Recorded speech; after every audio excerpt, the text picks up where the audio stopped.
ഇത് മറ്റേ വീഴണത് വരെ എനിക്ക് ഭയങ്കര കോൺഫിഡൻസ് ആയിരുന്നു, തൊട്ട് മുന്നേ വരെ. ഇല്ല, അല്ല ഞാൻ പറയാ, അത് വരെ ഞാൻ കോൺഫിഡൻസ് അതാണല്ലോ നമ്മുടെ മെയിൻ. തീർച്ചയായും. ഇനി നെക്സ്റ്റ് സാധനം തെങ്ങ് കയറാൻ പഠിച്ചു. അത്യാവശ്യം നല്ല മരം കയറിയാണ്, അത്യാവശ്യം ബാക്കി എല്ലാത്തിലും ഞാൻ ഈസി ആയിട്ട് കയറും. തെങ്ങ് ഇതുവരെ കയറിയിട്ടുണ്ടായിരുന്നില്ല, അത് ഞാൻ ഇതിനു വേണ്ടി പഠിച്ചതാണ്. അല്ലെങ്കിൽ ഇപ്പൊ തെങ്ങ് കയറാൻ നാട്ടിൽ ആൾക്കാരെ കിട്ടാനില്ല. അതെ, നമ്മുടെ പറമ്പിലുണ്ടെങ്കിൽ. അതുകൊണ്ട് എന്നെ പുറത്താക്കാം എന്നൊന്നും വിചാരിക്കണ്ട, ഞാൻ തെങ്ങ് കയറിയിട്ടല്ലേ ഞാൻ ജീവിക്കും. പിന്നെന്താടാ ഞാൻ പഠിച്ചത്, അത് ഞാൻ ആലോചിക്കുന്നത്. ഇത് വേണേ മറ്റേ പോസ്റ്ററി വരും, പുറത്താക്കാൻ ആരും വിചാരിക്കില്ല, തെങ്ങ് കയറിയാണെങ്കിലും റീമക്കല്ലെങ്കിൽ ജീവിക്കും. പിന്നെ ഞാൻ വാഴ മറ്റേ ഒറ്റ വെട്ടിന് അതെങ്ങനെ സാധിച്ചു? സത്യമായിട്ടും എനിക്കറിയാൻ പാടില്ല. ഞാൻ നോക്കുമ്പോ എന്താ വെച്ചാൽ പ്രൊഡക്ഷൻ എന്റെ അടുത്ത് പറഞ്ഞു, ഈ ഒറ്റ എണ്ണേ ഉള്ളൂ, വെട്ടിക്കോളോ.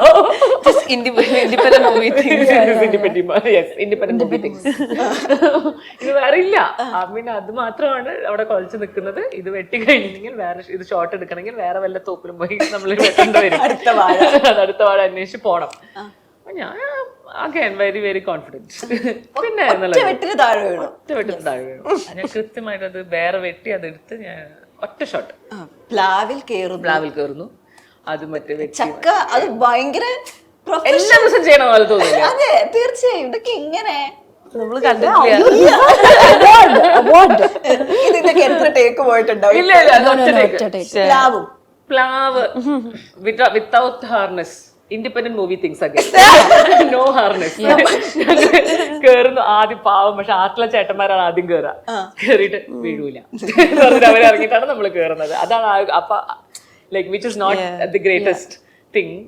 സോ അതെപ്പോഴും ഞാൻ വീണ്ടും നമ്മൾ പറയാണ്, ഇൻഡിപെൻഡന്റ് സ്പേസിൽ വരുമ്പോൾ നമ്മൾ ചെയ്യുന്ന ഒരുപാട് കോംപ്രമൈസസ് ആണ് അതെല്ലാം. which shouldn't happen if you ask me. ഇപ്പോ നമ്മളിത് വളരെ സീരിയസ് ആയിട്ട് കണ്ടോണ്ടിരിക്കുന്ന ഒരു മൂവി ആണെങ്കിൽ പോലും തെങ്ങ കയറുന്ന സീൻ എനിക്ക് വന്നപ്പോ ഞാൻ പെട്ടെന്ന് ഇപ്പൊ റീസെന്റ് ഇറങ്ങിയൊരു ഹിന്ദി സിനിമയിലേക്ക് ഞാനൊന്ന് പോയി. അതിനൊരു തിരിച്ചടി. കാരണം ആ സമയത്ത് നമ്മൾ മലയാളികളെല്ലാം വന്നു, ഞങ്ങൾ എല്ലാ പെൺകുട്ടികളും രാവിലെ തെങ്ങ കയറി അല്ല ചെയ്യുന്നതെന്ന് പറഞ്ഞിട്ട് അപ്പൊ തന്നെ ഈ അത് അറിഞ്ഞു ഇഷ്ടം പോലെ വട്ടം തെങ്ങ കയറുന്നു. നമ്മള് എന്ത് കിട്ടിയാലും നമ്മൾ അത് പ്രൊമോഷൻ ആയിട്ട് ഉപയോഗിക്കും. അതുകൊണ്ട് നിങ്ങൾ എന്ത് പറഞ്ഞാലും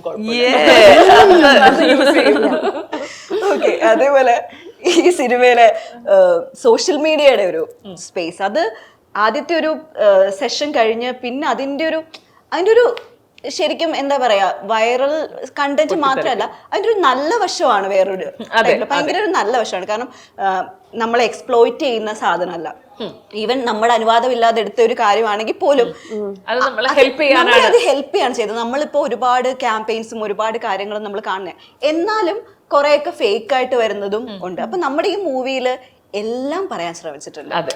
ഇപ്പം അതിന്റെ ഒരു റെപ്രസെന്റേറ്റീവ് ആയിട്ട് നിൽക്കുന്ന അശ്വതി ആണെങ്കിൽ പോലും അത് എപ്പോഴെങ്കിലും ഇങ്ങനെ തോന്നിയിരുന്നു, ഇതിന്റെ ഗ്രേഡ് കുറച്ച് കൂടിപ്പോയി അല്ലെങ്കിൽ കുറച്ച് കുറഞ്ഞു പോയി, അതായത് ഇത് ഈ സോഷ്യൽ മീഡിയയുടെ ഒരു ഇൻഫ്ലുവൻസ് കാണിക്കുന്ന അതെങ്ങനെയാണ് എടുത്തത്? ശരി, എനിക്ക് നമ്മുടെ സോഷ്യൽ മീഡിയയുടെ ഒരു ഇൻഫ്ലുവൻസ് ഉണ്ടല്ലോ. ഇപ്പൊ എനിക്ക് പേഴ്സണലി അത് കണ്ടപ്പം നല്ല രീതിയിൽ നല്ലൊരു വശമാണ്. ഏത് വശമാണ് കൂടുതൽ കാണിക്കേണ്ടത്? ഇപ്പൊ എന്ത് സാധനം എടുത്താലും ഹ്യൂമൻ ബീങ്സിന്, എല്ലാ ഹ്യൂമൻ ബീങ്സിനും ഒരു നല്ല വശമുണ്ട്, ഒരു ഗ്രേ ഷെയ്ഡും ഉണ്ട്. Nobody is perfect, no. അപ്പം നമ്മൾ ഓരോ സാധനം ഉണ്ടാകുന്നതും സോഷ്യൽ മീഡിയയിലൂടെ കൺസ്യൂം ചെയ്യുമ്പോഴും അതിന്റെ നല്ല വശം എടുക്കാം, എന്നാൽ അപ്പുറത്ത് ഇങ്ങനെയാണ് എന്ന് നമ്മുടെ മൈൻഡിന്റെ ഒരു ഗെയിമാണത്, ഹ്യൂമൻ ബീങ്സ് ചിന്തിക്കുന്നത്. അപ്പം എല്ലാ കാര്യത്തിനും ഒരു 50% ട്രൂത്ത് ഉണ്ടെങ്കിൽ 50% നമ്മൾ ബാക്കി ചിന്തിക്കുന്നതും നമ്മൾ അതിനെ അനലൈസ് ചെയ്യുന്നതുമായിട്ടുള്ള ഒരു സാധനമാണ്. സോ അത് തന്നെ ഭയങ്കര നിഷ്പക്ഷമായി കാണാനാണ് ശ്രമിച്ചിട്ടുള്ളത് ഈ സിനിമയിൽ എനിക്ക് ഫീൽ ചെയ്തു. ഈ സിനിമയിൽ പിന്നെ എനിക്ക് തോന്നിയത്, ഇപ്പൊ നമുക്കൊരു നല്ല കാര്യം ഉണ്ടാവുന്ന ടൈമില് ഒരു ഗ്രൂപ്പ് ഓഫ് ആളുകള് നമ്മളെ അവിടെ നമ്മൾ അടിച്ച് താഴ്ത്താനും ഉണ്ടാവും. അതെനിക്ക് ശരിക്കും ചേച്ചിയുടെ റിയൽ ലൈഫായിട്ട് നോക്കുകയാണെങ്കിലും അവിടെ വായിച്ച അതിനൊരു സ്ക്രിപ്റ്റ് വായിച്ച സമയത്ത് തോന്നിയിരുന്നില്ലേ? എനിക്ക് പേഴ്സണലി തോന്നിയത് ശരിക്കും റീമ ചേച്ചിയുടെ റിയൽ ലൈഫായിട്ട് ബന്ധമുണ്ടല്ലോ. അതായത് ഈ ഒരു ഇപ്പൊ ഇങ്ങനെ ഒരു എന്തെങ്കിലും ഒരു ന്യൂസ് വരുന്നു, അതിനെ കുറിച്ച് എല്ലാവരും പല രീതിയിൽ കമന്റ് ചെയ്ത് അത് വേറെ വഴിക്ക് പോയി, ഇത് കറങ്ങി തിരിഞ്ഞത് വരുമ്പോൾ വേറെന്തോ ആയി, നമ്മൾ ഉദ്ദേശിച്ച ഉദ്ദേശിച്ചതും പറഞ്ഞതുമായിട്ടൊന്നും ബന്ധമില്ലാത്തൊരു സ്പേസിലേക്ക് കൊണ്ടുപോയി. അങ്ങനെ ഒരുപാട് പ്രാവശ്യം ഞാൻ ഇതിന് നടുക്ക് നിന്നിട്ടുണ്ട്. റീസെന്റ് വന്ന അലിഗേഷൻ ആണെങ്കിൽ പോലും പിന്നെ ഇഷ്ടം പോലെ അത് നമുക്ക് ലൈക്ക് നമുക്ക് ഹേർട്ട് ആവും. ബിക്കോസ് നമ്മൾ വിശ്വസിക്കുന്ന ഈ പറയുന്ന ഈ മീഡിയ, നമ്മുടെ കൂടെ നിൽക്കുന്ന നമ്മളെ അറിയുന്ന ആളുകൾ അപ്പൊ അതൊരു ജോലി മാത്രമാവാണ്.